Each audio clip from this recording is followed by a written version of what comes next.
Ikinatuwa ni incoming President Rodrigo Duterte ang panggagaya sa kanya ni Jose Manalo sa Sunday Pinasaya. Pero si Duterte may bilin kay Rodney Duterte. Yan ang chika ni Aubrey Carampel. Mayor President! President! Pasensya na! Entrance pa lang, kuwang-kuha na ni Jose Manalo ang galaw at itsura ni incoming President Rodrigo Duterte nang mag-guest sa isang segment ng Sunday Pinasaya.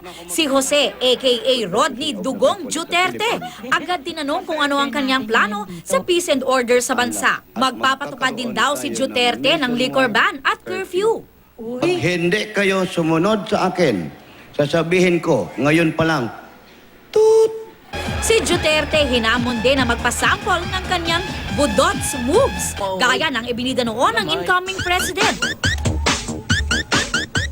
Sumabak din si Duterte sa fast talk kasama si Simpleni na impersonator ng nangungunang vice presidential candidate na si Congresswoman Leni Robredo.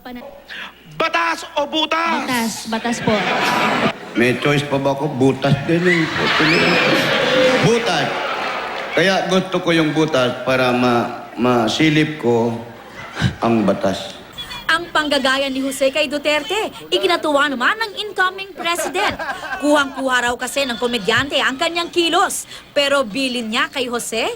Jose, I enjoyed the show. Layo mo lang konti because the reason why I'm placing my hand over my right cheek is that I'm pressing a nerve there below the ear kasi yung nadisgrasya ako sa motor. To lessen the pain, dinidiin ko yan. Sagot naman dito ni Duterte. Ayoko pong masira yung karakter ninyo. Kasi tinatakpan ko po, mas makinis po yung mukha ninyo kaysa sa akin. Di hamak.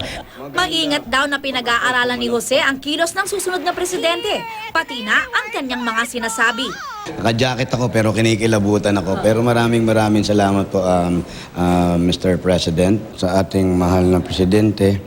Binabati kita at marami kaming umaasa sa iyo. Mabuhay po kayo and God bless you po, mahal na presidente. Aubrey Carampel, updated to Showbiz Happenings.